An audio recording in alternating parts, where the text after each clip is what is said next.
Selamat datang di Jam 8 Worldwide bersama saya Irfan Rhapsody. Kita kembali di interview apaan sih? Interview yang akan membuat dunia Anda menjadi dunia baru dari sebelumnya dan akan menambah warna-warni kehidupan kalian semua dengan bintang tamu yang kami hadirkan setiap episodenya.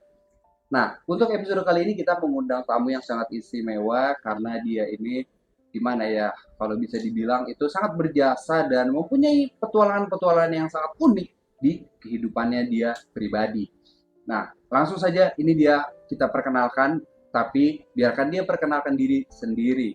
Langsung Pak, silakan. Oke, terima kasih Bapak Irfan. Perkenalkan nama saya Pandu. Pandu. Saya adalah seorang traveler yang suka berkeliling dunia, baik dunia nyata maupun dunia-dunia lainnya. Dan saya sudah berkeliling hampir di 5 benua, 200 negara, 14 suku, bangsa yang ada di setiap benua.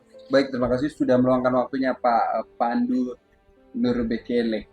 Nah, untuk hari ini Pak, kita biasa obrolan-obrolan santai ya Pak, pengalaman-pengalaman Bapak. Nah, kalau boleh tahu Pak, dari sekian banyak Bapak bertualang ini, di mana sih yang paling berkesan Pak ketika Bapak petualangan? Saya paling berkesan banyak ya. Kalau dipenjelaskan satu persatu kayaknya susah. Karena setiap pulau, tempat, wilayah, dan keadaan tertentu menjadi tempat wisata yang paling saya sukai. Nah, salah satunya saya berkunjung ke negara Amerika Latin, khususnya di hutan Amazon. Ya. Itu sangat... Berarti nggak sendirian beliau? Kok? Amazon. Ya, Amazon. Karena saya juga sama Rika di Amerika. Di Amerika. Dan Zon ini adalah yang sedang ingin memutarbalikkan fakta sejarah dari negara kita. Nah, di situ saya emang tidak boleh menyinggung suku agama tertentu. Ya. Tapi kadang teman saya suka menyerang di bagian yang saya tidak siap. Ya. Karena saya satu frame. Nah, di situ saya melakukan pancingan ya. Melakukan memancing seperti hobi saya suka memancing. Selama ini saya hobinya memancing keributan. Sekarang saya memancing ikan. Oh, ikan. Ya. Saya tidak menggunakan umpan-umpan yang biasa seperti cacing dan lain-lainnya. Dari episode kemarin mancing mulu Mas. Yang lain dong. Mancing, ntar benerin dam.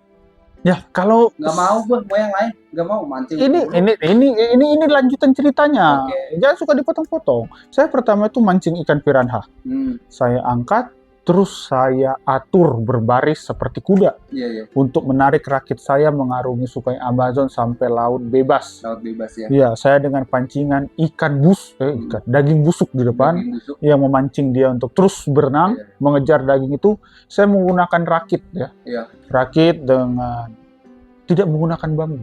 Pakai? Saya menggunakan badan anaconda. Badan anaconda. Saya ikat untuk menjadi rakit saya untuk berjalan terus dari Brazil sampai tembus ke India. Iya. Dan infonya juga ini yang Bapak pakai ini adalah salah satu cindera mata ya Pak. Iya. Yang Bapak dapatkan di salah satu negara Amerika ya Pak. Iya. Boleh diceritakan Pak? Ini saya dapat dari negara Bolivia. Bolivia. Ketika saya mengunjungi suku Amerika, karena mereka adalah suku Indian di Amerika. Iya, Indian itu yang tersisa di mereka. Nah, di Bolivia saya melihat langsung kebudayaan dan kebiasaan-kebiasaan mereka, dan saya dikasih cendera mata sebagai bentuk penghormatan dan tanda terima kasih. Dan emang banyak yang kami lakukan di sana, seperti menabuh drum dan melawan kepala. Pala kami adu dengan palu godam. Ini apa sih?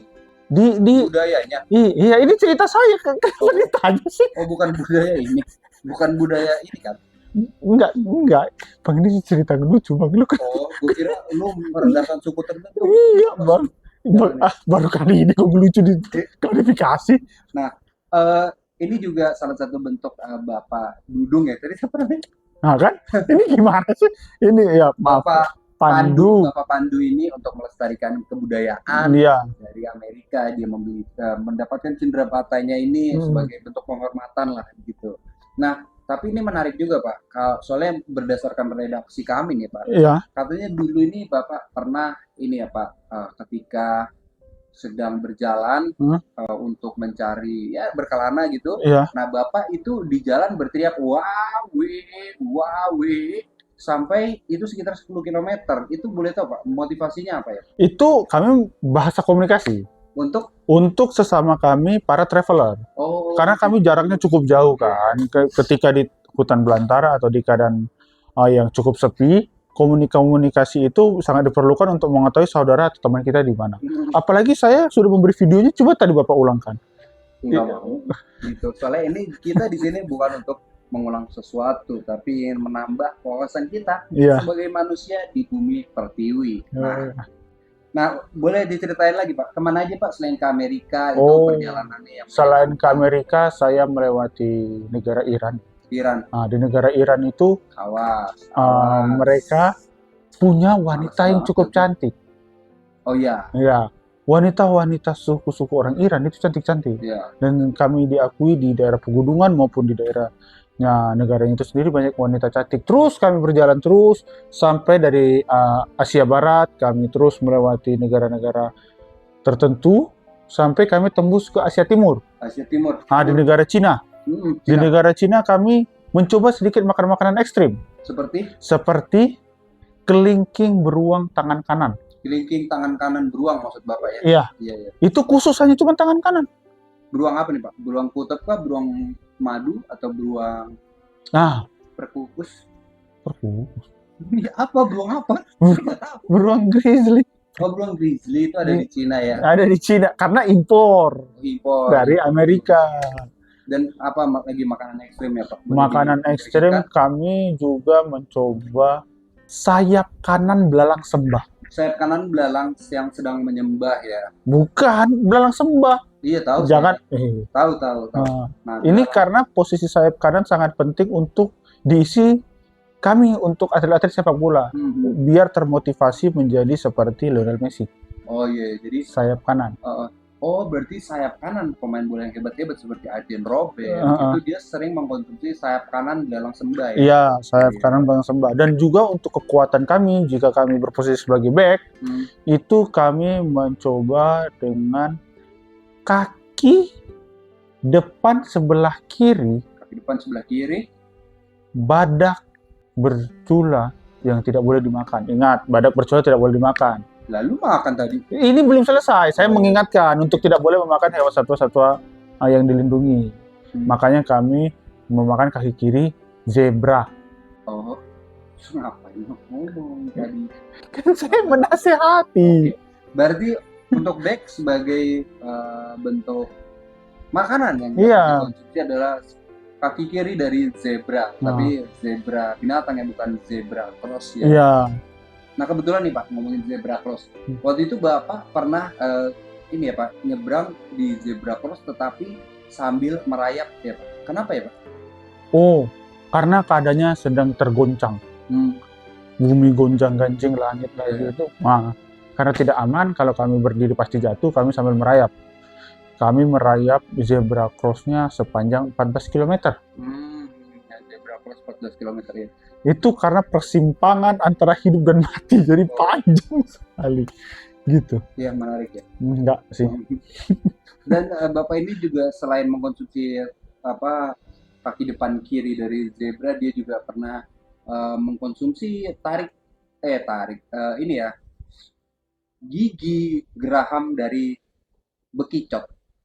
Gigi geraham bekicot. Nah, gigi geraham bekicot ini Bapak konsumsi mentah-mentah akhirnya diare ya Pak ya? Iya. Diare ya. Ya, emang lagi masa penemuan ya. Karena gigi geraham bekicot kita belum tahu, tapi memang lagi masa proses penemuan. Makanya saya coba ketika dapat. Iya. Dan infonya juga Bapak pernah waktu itu diare sekitar hampir 15 tahun tiap hari ya Pak. Kenapa sih Pak? Habis makan apa Pak? Itu mati Mas. Apa yang dimakan 15 tahun diare? Mati saya. Baik. Ini menarik ya. Perbincangan semakin menarik, menambah cakrawala kehidupan ya. Dan selain sebagai adventurer nih Pak ya, boleh tahu apalagi sih hal-hal di hidup Bapak ini yang sangat membuat kita itu terinspirasi Pak. Boleh di-share? Oh, satu lagi ketika kami berjalan. Boleh posisinya juga diperbaiki. Ricky, Pak? Saya kan lagi cerita. Oh iya. Saya mencari air ya di gurun, dan kalian tahu kok headbang ya? Tunggu. Sorry, saya tadi yes gitu jadi. Karena Iya. saya suka heavy metal ya. Nah, karena ketika kami mencari air, dan kalian tahu kan air di tengah gurun namanya oasis, Iya, Oasis. dan itu ketika kami minum, kami akhirnya so sedikit wait. Nah, Pantesan waktu itu saya juga dengar, kok ada suara-suara lagu Oasis nih. Nah, Oasis, air. Dan itu emang sangat-sangat apa ya, melepas dahaga di antara kekeringan yang selama ini kita rasakan. Iya ya. Dan itu sangat nikmat sekali. Iya, saya juga waktu itu pernah Pak ketemu orang ya lagi di, ya pokoknya salah satu tempat terpencil. Saya nggak nyangka, ternyata bertanya namanya siapa? Peter. Anjir Peter. Berjalan walau. Peter Pan-nya kamu. Iya Peter Pan. Oh, Peter Pan. Udah bilang di mari. Itu kan Peter Pan. kan aduh, ini terlalu memaksa ya. Padahal dan di situ setiap perjalanan Bapak kan ketemu Peter, Iya, Peter orang Pan. band dari Betawi kan, Peter Pan, gua udah bilang. Iya. Setelah minum Oasis, kami dituntun sama Kurt Cobain menuju Nirvana. Oh iya, dituntun oleh Kurt Cobain.